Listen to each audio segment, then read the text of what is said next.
Buenos y santos días les dé Dios, mis queridos hermanos. Les saludamos con alegría este sábado de esta semana. Muy contentos de estar nuevamente con ustedes y con nuestra invitada del mes en este programa Palabra y Vida a través de Radio Guadalupana, la alegría del Evangelio. El día de hoy estamos recordando a San Pío X. Un dato no muy conocido de este papa, el número 257 de la Iglesia, al menos yo no lo tenía muy claro, no sé si usted sí, es que este papa impulsó la comunión frecuente. Si usted creía que eso de comulgar todos los días había sido desde que vino Cristo, pues no, fíjese usted que no. Había épocas en que se comulgaba allá cada venida de obispo, cuando los obispos ni siquiera estaban donde estaba la gente, o sea, muy de vez en cuando. La razón que tuvo el Papa de esta disposición la vamos a encontrar en estas palabras. La finalidad primera de la Santa Eucaristía no es garantizar el honor y la reverencia debidos al Señor, ni que el sacramento sea premio a la virtud, sino que los fieles unidos a Dios por la comunión puedan encontrar en ella fuerza para vencer las pasiones carnales, para purificarse de los pecados cotidianos y para evitar tantas caídas a que está sujeta la fragilidad humana. Fíjese usted este dato, antes de 1905 no se podía comulgar con la frecuencia con que podemos hacerlo ahora. Y nosotros, como ahora tenemos todos los días esta oportunidad, pues la desperdiciamos y la dejamos como si no existiera. Pero quiero que sepa que no cualquiera podía hacer lo que usted y yo podemos hacer el día de hoy. Saludamos con gusto y agradecimiento a Noemí, quien nos acompaña en los controles como cada semana. Noemí, le mandamos un afectuoso saludo. Y le damos la más cordial bienvenida y agradecemos también su amable sintonía. Hoy nos acompaña en cabina Evelyn Lisette Pedrosa Moreno, quien viene a hablarnos de la nueva creación. Sugestivo el nombre, ¿no le parece? Si no está usted seguro de a qué nos estamos refiriendo con esta nueva creación, pues pare oreja, no se despegue de su radio o su dispositivo y quédese con nosotros para enterarse del chisme completo. Por lo pronto haremos nuestra acostumbrada oración para pedir la luz del Espíritu Santo y vamos a pedirle a Fabián que nos ayude. Fabián. Claro que sí, Jorge. Tu cuerpo es preciosa lámpara, llagado y resucitado. Tu rostro es la luz del mundo, nuestra casa, tu costado. Tu cuerpo es ramo de abril y blanca flor del espino, y el fruto que nadie sabe tras la flor eres tú mismo. Tu cuerpo es salud sin fin, joven, sin daño de días, para el que busca vivir es la raíz de la vida. Amén. Gracias, Fabián. Pues hoy, como nos decía Jorge, nos acompaña Evelyn Pedrosa con el tema La nueva creación en Corintios 5:17. Según San Pablo y otros autores, habla de bautismo, conversión, resurrección de Cristo y criatura nueva. Ahí están todos los temas que abarca esto. No nos dilatemos más, vámonos guiados por Evelyn a este tema preparado para el día de hoy. Iniciamos nuestra sección Invitado del Mes.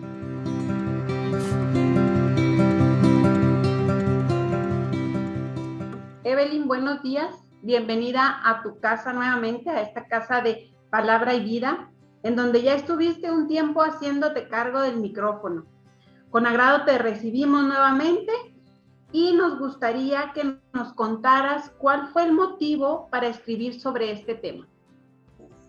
Hola, buenos días. Pues estoy primeramente muy agradecida y muy contenta de saludarlos y poder compartir con ustedes este espacio, de estar ahora sí que dándoles testimonio, ¿verdad? De esta hermosa tesina que Dios nuestro Señor me iluminó para hacer. Ahora sí que la tesina trata sobre el estudio de la cita bíblica de San Pablo sobre la nueva creación. A mí en lo personal me llamó mucho la atención y es algo que en verdad ha marcado totalmente mi vida, cómo fue la conversión de San Pablo, ya que es bastante interesante cómo él, siendo un soldado tan preparado, con sus ideales, ¿verdad?, arraigados, en luchar en contra de los cristianos, de quien seguían a Cristo, pudiera él recibir el llamado de Dios, ¿verdad? Y sin duda, él abrir la puerta y ahora sí que abrir también sobre todo su corazón, sin siquiera haberlo conocido y seguirlo como si él en realidad hubiera sido uno de sus apóstoles y discípulos.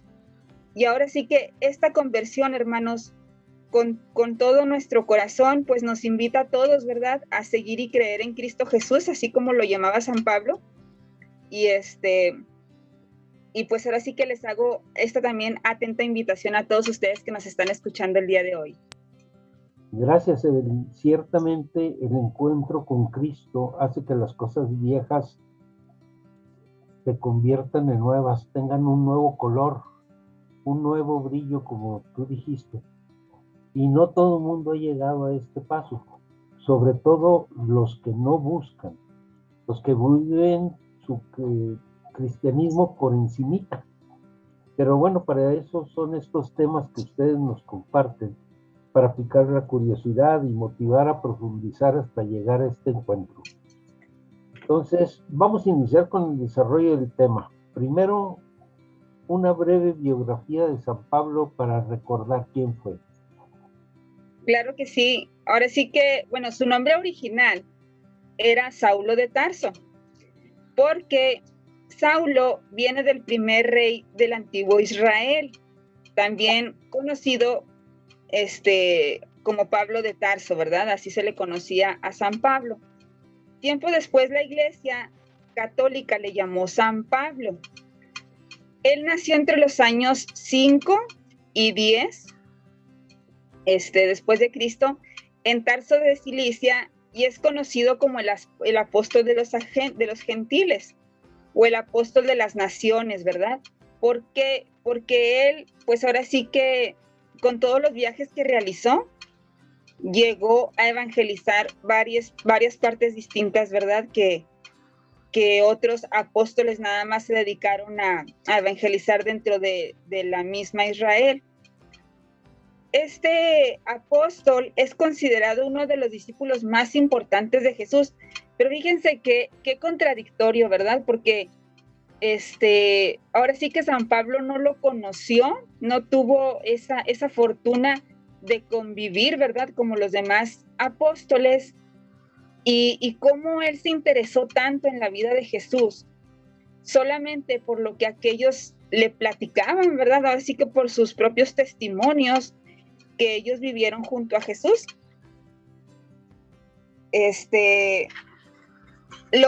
Lo extravagante de San Pablo es que se le conoció como un cosmopolita.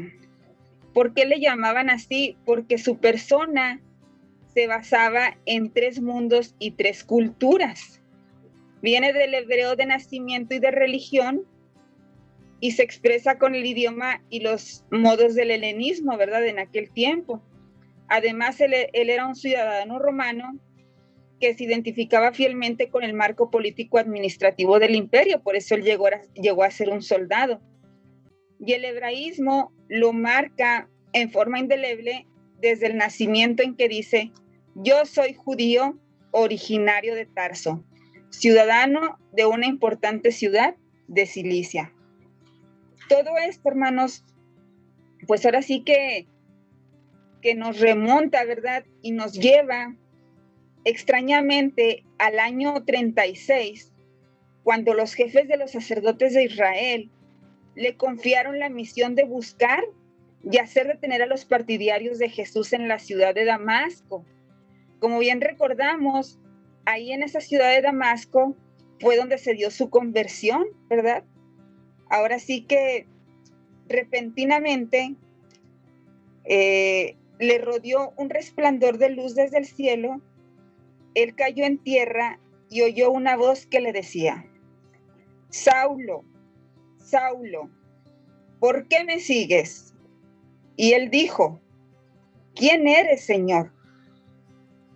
Y él respondió, yo soy Jesús, a quien tú persigues. Pero levántate, entra en la ciudad y se te dirá lo que es preciso hacer. Después de toda esta travesía, San Pablo se puso en contacto con los seguidores de Jesús y dando inicio a sus primeras actividades de evangelización, decidió emprender un retiro durante algunos meses al desierto, afirmando de manera más profunda en el silencio y la soledad los cimientos de su fe. Entre el primer y el segundo viaje de San Pablo, residió algún tiempo en Antioquía. Y después, en el segundo viaje evangélico, visitó comunidades cristianas como la parte de Galatia y algunas ciudades del Asia proconsular y marchó a Macedonia y Acaya. Finalmente fue a Filipos, Tesalónica, Berea y Corinto, que en esta ciudad de Corinto es donde nace y ahora sí que se revela esta cita bíblica que estamos presentando el día de hoy, la nueva creación. Pues es un buen recordatorio, es un buen resumen de la personalidad y la biografía de Pablo, que realmente fue uno de los pilares de nuestra iglesia, es considerado pues como uno de los pilares de nuestra iglesia desde sus inicios, ¿no? Y bueno, descríbenos, llévanos a describir pues cuál es la estructura de la segunda carta de Corintios, Evelina. Tú divides esto en 6 apartados, platícanos cómo está. Sí, claro que sí. Ahora sí que, bueno, pues nace, ¿verdad? En el lugar y fecha. Pablo dejó Efeso hacia Pentecostés del año 57, después de una estancia de 3 años. Llegó a Troade y luego a Macedonia, porque llevaría en su corazón el celo por anunciar el evangelio en sitios donde no se había anunciado. En la ciudad de Macedonia, Pablo no solo fundó la iglesia de Filipos, sino que siempre tuvo relación muy estrecha y afectuosa con los filipenses. No sería raro que estando en esa ciudad escribiera segunda carta de Corintios, pero bueno, eso es un poquito relevante, ¿verdad? La carta que Pablo escribe a los Corintios desde Macedonia es la más enigmática de sus cartas, porque hay razones para pensar que las cosas pueden haberse desarrollado de otra manera y que Segunda de Corintios es el resultado de fundir una serie de cartas que fueron enviadas sucesivamente en el decurso de la crisis cuando estuvo en Corintios, ya que como bien sabemos, Corintios para él fue una de las ciudades un poquito más críticas y renuentes, ya que le dio varios dolores de cabeza. Habría, según ellos, que buscar para estos capítulos otra explicación y pensar que la carta de las lágrimas, como así se le nombra, está centrada en la ofensa y ferida a Pablo en Corinto. La carta de reconciliación que Pablo les escribe, una vez que ha recibido de Tito las buenas noticias del cambio de actitud de los corintios, y esa ofensa soportada por parte de un miembro de la comunidad de él, quiere saber si ha podido retractarse. A estos adversarios Pablo los llama irónicamente superapóstoles, ¿verdad? Y la carta concluye con los saludos y con un augurio de bendición trinitario que como tal es de grandísima importancia desde el punto de vista dogmático.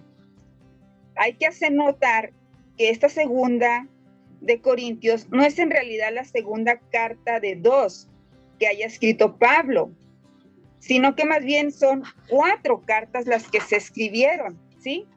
Y se divide en distintas partes. La primera parte se divide en introducción, remitentes, destinatarios, saludos, alabanzas, adiós, la tribulación sufrida en Asia y la carta de la reconciliación. La segunda parte es la organización de la colecta. ¿Qué quiere decir?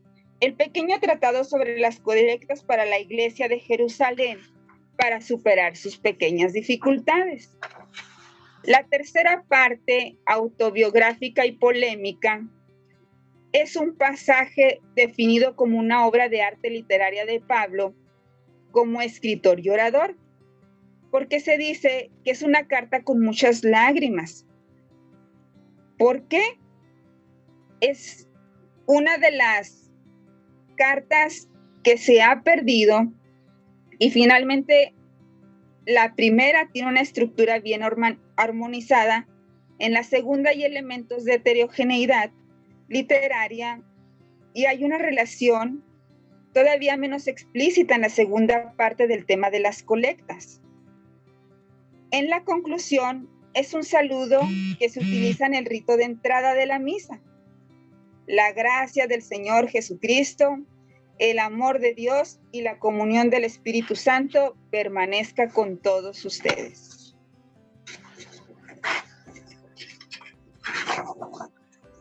El contenido, como bien sabemos, los remitentes pues eran Pablo y Timoteo. Los destinatarios eran la iglesia de Corinto junto con los santos de Acaya y una alabanza a Dios diciendo: bendito sea el Dios y Padre nuestro, nuestro Señor, ¿verdad? Jesucristo.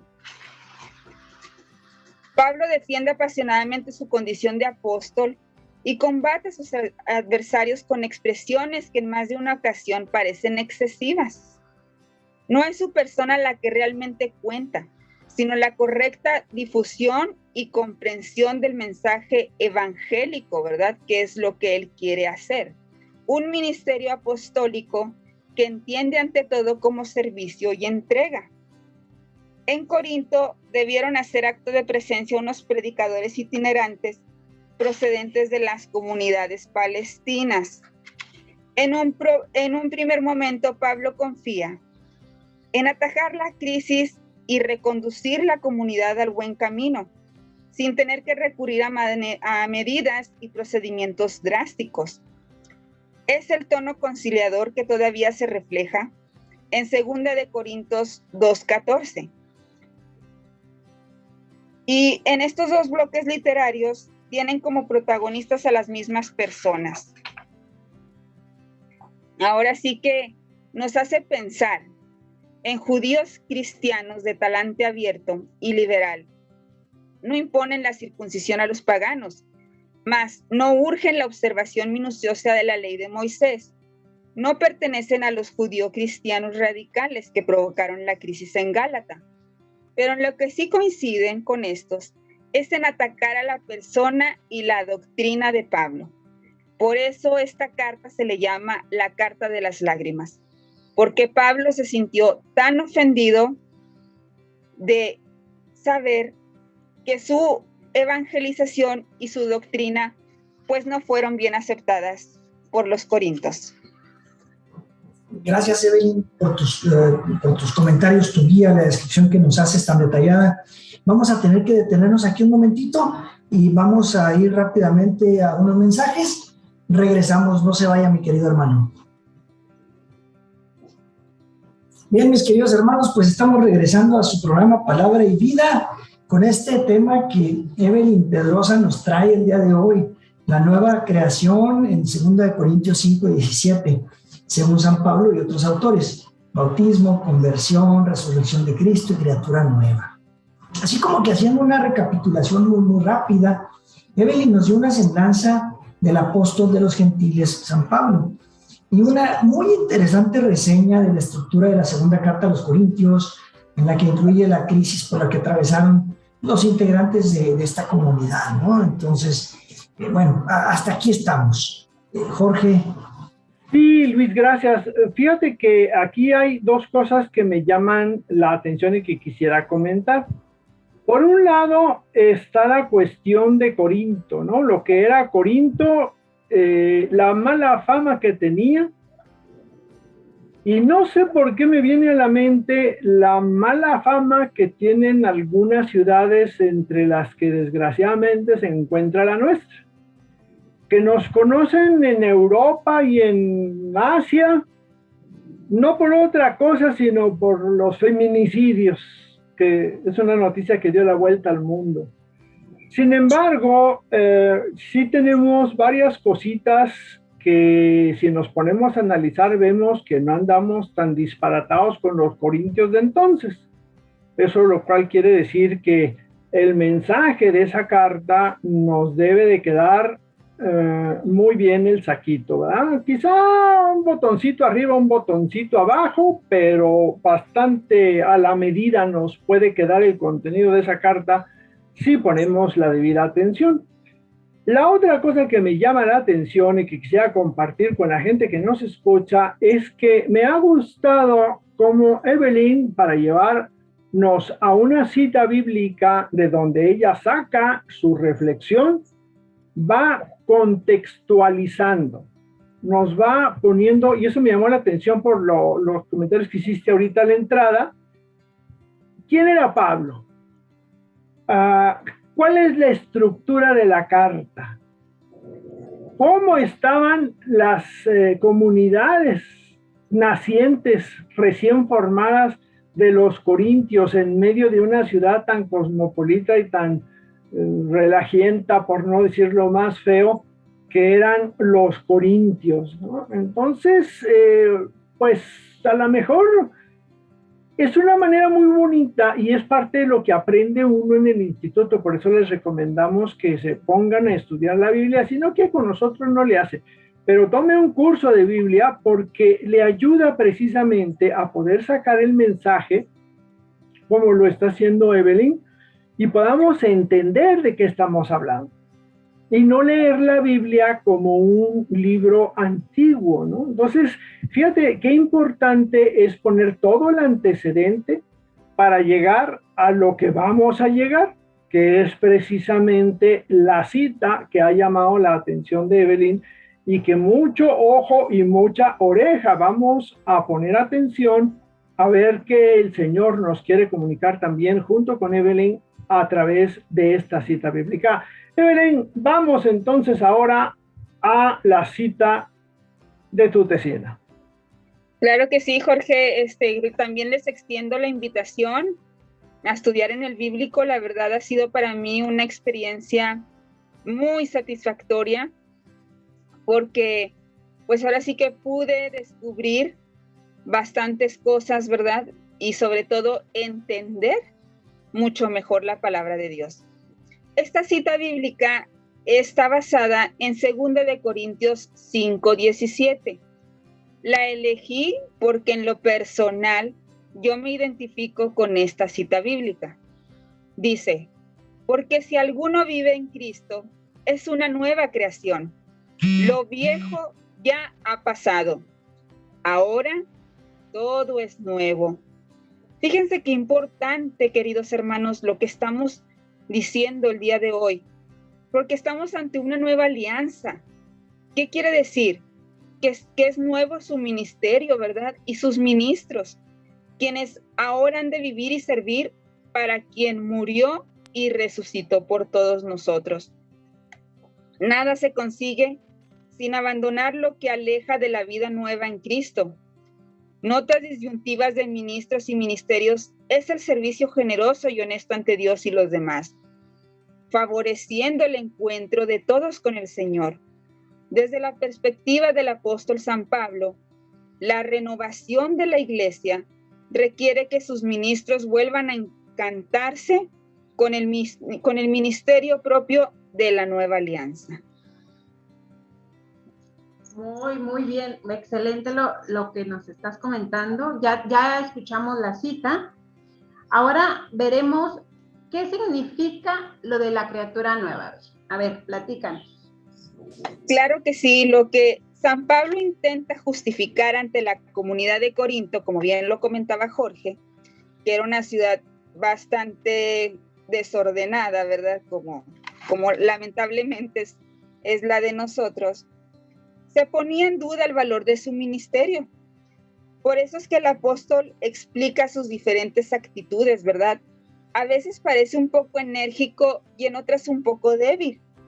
Porque bueno, él solamente se quiere dejar llevar por el amor de Cristo, ¿verdad? Y quererlos guiar. San Pablo escribe así. porque el amor de Cristo nos apremia al pensar que si uno murió por todos, todos por tanto murieron. Y murió por todos, para que ya no vivan para sí los que viven, sino para aquel que murió y resucitó por ellos. Así que en adelante ya no conocemos a nadie según la carne. Y si conocemos a Cristo según la carne, ya no lo conocemos así. Por lo tanto, el que está en Cristo es una nueva creación. Pasó lo viejo, ya todo es nuevo. Este conocimiento de Cristo según la carne pertenece a las cosas viejas que ya han pasado. Pablo tiene ahora otro conocimiento de Cristo, el que hace de él una criatura nueva, porque lo inserta en una realidad de la salvación definitivamente inaugurada por su muerte y su resurrección.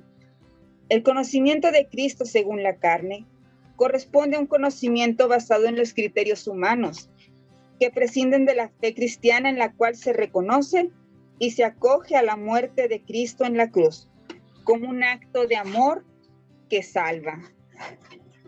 Dios está llevando a cabo en la era presente que la nueva creación o una nueva existencia se caracteriza como un ser en Cristo, un morir y resucitar con Cristo, un ser, una nueva criatura en Cristo y un revestirse del hombre nuevo en Cristo.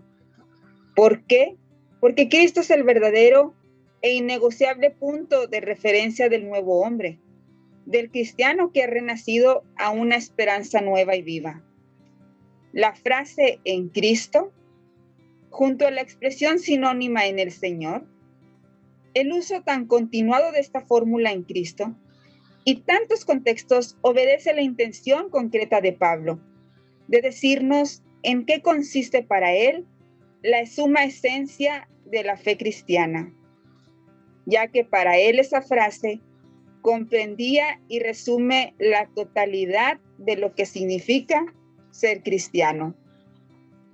No hay duda que con el paso del tiempo el apóstol Pablo profundizó e enriqueció su significado. Además, una concepción tardía y un desarrollo repentino en la mente, el pensamiento y el corazón de Pablo. Desde el principio hasta el fin de su vida cristiana, es el centro y el alma de su experiencia cristiana para él. En Cristo designa la esfera en la cual la nueva vida desarrolla desde el comienzo de la salvación hasta la consumación, es decir, la resurrección de nuestro Señor Jesucristo. Híjole, Evelyn, no cabe duda que si esto que nos acabas de explicar, si tuviéramos nosotros un poquito de fe y que realmente creyéramos todo esto, nuestro mundo sería el paraíso, sería un mejor lugar para vivir. Pero para eso tenemos que hacer lo que Pablo, trabajar mucho. Y fíjate, Fabián, que esa es la meta. O sea, a eso tenemos que llegar. El fin de los tiempos va a llegar cuando, si no todos, la mayoría ya andemos en la misma frecuencia. Así es la nueva Jerusalén de la que habla el Apocalipsis. ¿Sí? El Apocalipsis, así es. El tener esa fe tan grande como la que tenía Pablo. Y mira que Pablo lo persiguió como desesperado, ¿sí? Entonces tenemos que trabajar mucho en eso. Pero para eso necesitamos también conocer las Escrituras. Y no nos acercamos a las Escrituras. Y tenemos que hacerlo. Pero bueno, ahora Evelyn, nos vas a hablar del bautismo. Así es, fíjense cómo esta antítesis tan tan inusual, ¿verdad?, que utiliza Pablo. Bueno, pues solamente él, porque era una persona muy preparada, tenía estudios, ¿verdad?, que no cualquiera en ese tiempo sabía escribir, ¿verdad? Y tenía ese conocimiento sobre la escritura. ¿Cómo él nombra entre hombre viejo y hombre nuevo en esta cita bíblica? Ahora sí que a todos los bautizados nos invita a actuar en un estilo de vida coherente, ¿verdad? Porque se están despojando del hombre viejo y de sus acciones y se han revestido del hombre nuevo, que se está renovando para alcanzar un conocimiento perfecto. Y este conocimiento, pues nada más y nada menos nos lleva que a la imagen de su creador, ¿verdad? En este contexto se hace referencia a la superación de las antiguas barreras étnico-sociales y religiosas, donde no hay griego y judío, circuncisión o incircuncisión, bárbaro, escita, esclavo libre, sino que Cristo es todo y en todos. Ahora, hermanos, no existen más diferencias, ya que por el bautismo todos participamos con el mismo título de la vida de Cristo, en el que son uno. Esta semejanza es tan real que todos gozan de los privilegios del único Cristo, como Cristo, con Cristo y en Cristo. Se comprende así fácilmente el lazo de la unión que establece entre la abolición de las discriminaciones del mundo y el hecho de ser de Cristo. Han quedado integrados en su persona y han resultado poseedores de la misma vida del Espíritu. Con que Cristo han realizado el paso del mundo del pecado al de la vida, de la carne al Espíritu. El régimen de la ley, que no era más que una situación provisional, que el pecado había transformado en un periodo de divisiones entre los hombres, llegó a su término y acabó. En Cristo se han cumplido las promesas. Él es el único.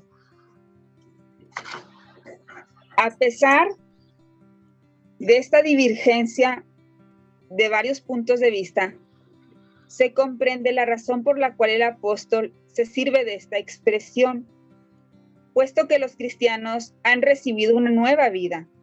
Su conducta moral, su andar, debe manifestar el nuevo ser en que se ha convertido.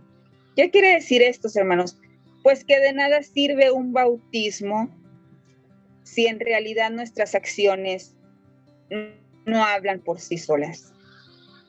Hemos sido bautizados, introducidos en el cuerpo de los creyentes y pertenecemos al Señor de ese cuerpo.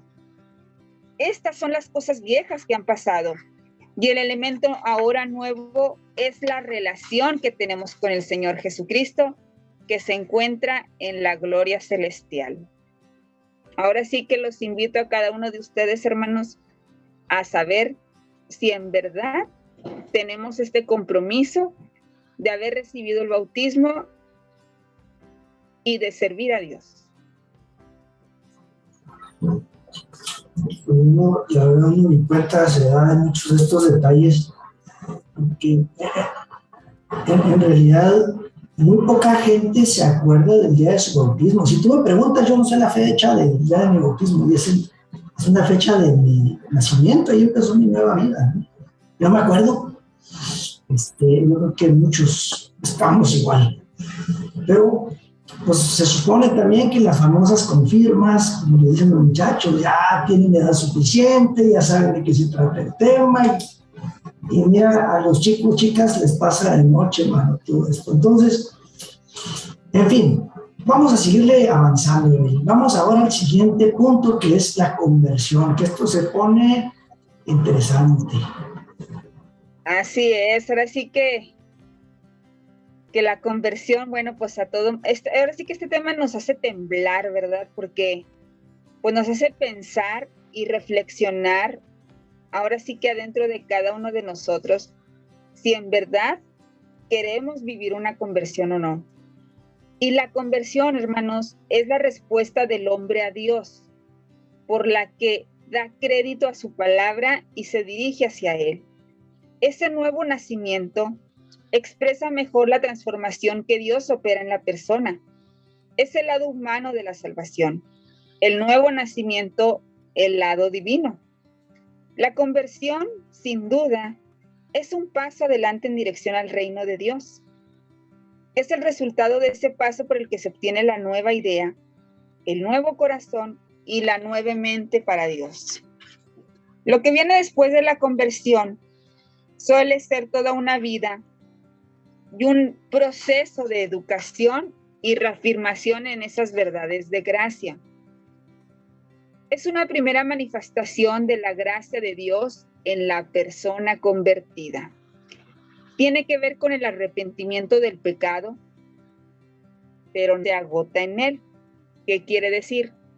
Que arrepentirse del pecado es un aspecto de la conversión, mediante el cual uno se duele del mismo y prepara su voluntad para que nunca más vuelva a ocurrir. Pero ¿en realidad lo hacemos? Y eso me lo pregunto, ¿verdad? Porque claro que todos nos arrepentimos, pero lamentablemente volvemos a cometer los mismos errores. Así que es propiamente nacer de nuevo en lo que respecta a nosotros por medio de su espíritu. Y el nacimiento natural da lugar a una nueva criatura. Lo mismo ocurre con el nacimiento espiritual. San Pablo dice que el nacido de Dios es una nueva criatura. El cristiano no proclama solo el perdón del pecado y la salvación del alma. Anuncia una nueva creación que se concreta en Cristo y se manifiesta en la vida presente. Esto significa que Cristo no es solo nuestro modelo a imitar, sino que más bien es nuestra vida a vivir. Permitámonos entonces cambiar esa criatura por creación y reconocer que este versículo lo hemos escuchado varias veces en la actualidad y que ciertos hábitos malos nos entregaban antes a la conversión y que ahora nuestro cambio de conducta sea un verdadero cumplimiento de este versículo. Oye, Evelyn, a ver, me llamó la atención lo que comentaste sobre que el bautismo no tiene ningún valor si nosotros seguimos en las mismas cosas, ¿no? Y me llamó la atención porque no es que el sacramento pierda el valor del sacramento siempre está, pero claro, nosotros lo destruimos, ¿no? Lo acabamos, no lo dejamos hacer. Y ese bautismo es lo que nos puede dar la fuerza, así te entendí yo, a ver, tú dime si voy bien o me regreso, nos puede dar la fuerza para esta conversión, que la conversión me la imagino así como cuando llegas a una puerta que se llama conversión, la abres y después de esa puerta ves un camino que tienes que seguir, que es el proceso en el que tienes que ir madurando para llegar a convertirte finalmente en lo que eres, ¿no? Entonces, si le das el valor al bautismo, puedes caminar por ahí con facilidad. Si no se lo das, o no con tanta facilidad, pero si no se lo das, pues de plano, yo creo que no llegas ni a la puerta, ¿no? Claro, pues es que ahora sí que el bautismo es como ese motor, ¿no? Que tenemos cada uno de nosotros, porque recibimos el Espíritu Santo. Pero como bien dices, si no alimentamos a ese espíritu, ¿verdad? Con nuestras acciones, pues ahora sí que no vamos a poder seguir llevando el bautismo con esa misma claridad y con esa misma entrega, ¿no? Que es lo que nos dicen aquí, ¿verdad? O sea, no se trata de decir, ay, sí, estoy bautizado, o ay, sí, creo en Cristo, o soy una nueva criatura. No, es realmente que tus acciones hablen por sí solas, ¿verdad? Que demuestres en tu modo de vivir que Cristo vive en ti. Pues bastante, ahora sí que nos pone a pensar ahorita lo que comentan sobre el bautismo, sobre la conversión. Si en realidad hemos tenido esa conversión verdadera, le hemos respondido a Dios, hemos abierto esa puerta y como dice Jorge, o la abrimos y seguimos caminando o nos quedamos parados, ¿verdad? Eso es lo importante, el seguir sabiendo que tenemos la fuerza ya que se nos dio en el bautismo con el Espíritu Santo y saber que queremos seguir adelante.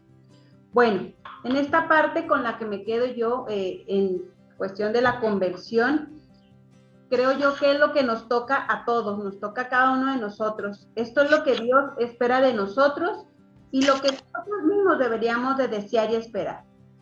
Esto, todo, tanto la conversión, el bautismo y lo que hemos estado hablando, nos debe de llevar a ser mejores cada día, a ser mejores padres, mejores hijos, mejores ciudadanos, mejor en todo lo que está a nuestro alcance.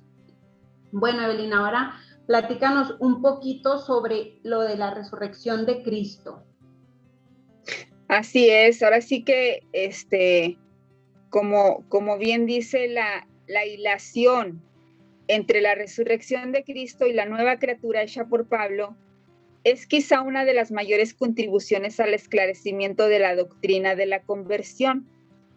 ¿Por qué? Porque dicha relación se enraiza en la transformación interior del hombre, que era lo que estábamos hablando ahorita, ¿verdad? Debemos ahora sí que reflexionar hacia adentro de cada uno de nosotros y en todas las realidades creadas a raíz de la resurrección de Jesucristo. El hombre, en efecto, nace, vive y se desarrolla en el mundo a nivel natural.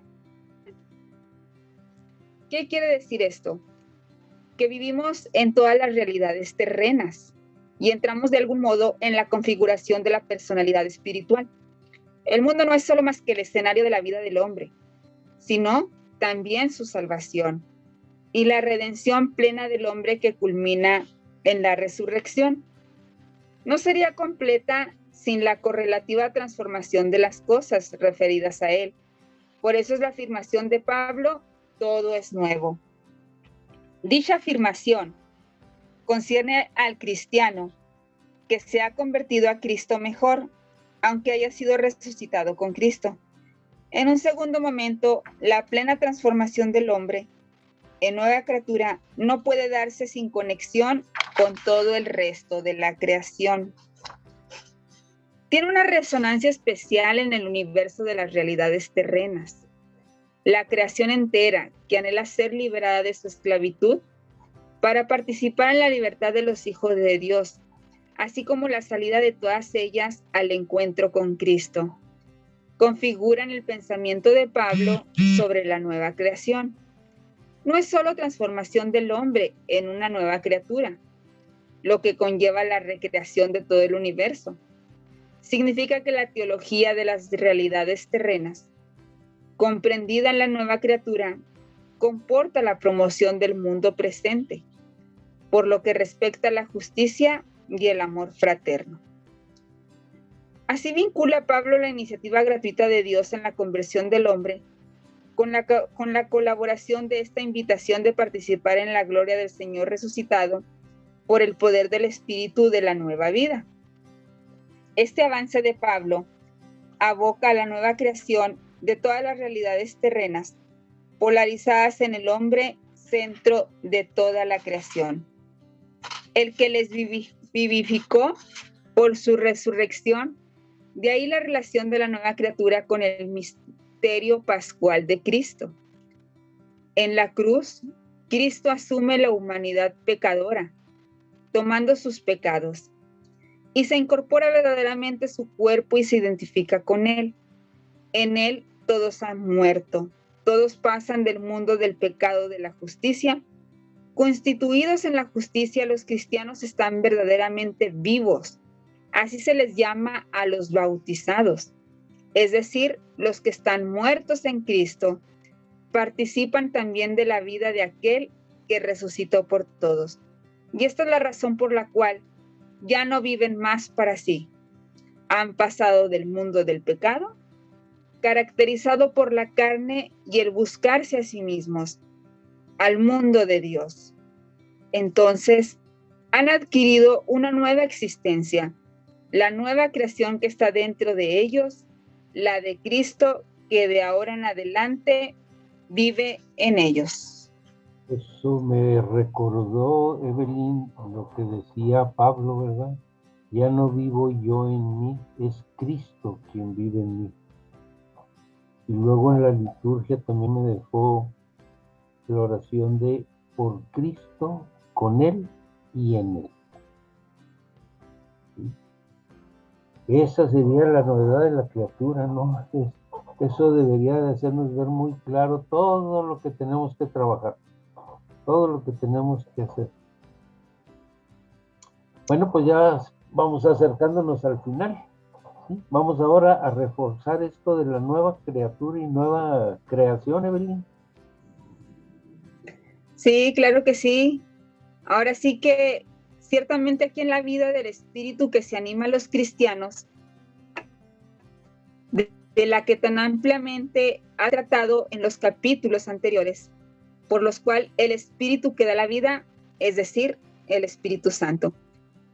El cristiano, queridos hermanos, no es una nueva criatura solamente a título individual, sino más bien en virtud de una conducta que manifiesta la vida del Espíritu recibido de Cristo. Por lo cual aparece la culminación y la repetición de la primera creación. Representa la más maravillosa manifestación de la actividad creadora de Dios, que no cesa de hacer obras nuevas a través de la historia de sus orígenes. Ese nuevo orden es diferente del antiguo, marcado por la culpa del pecado.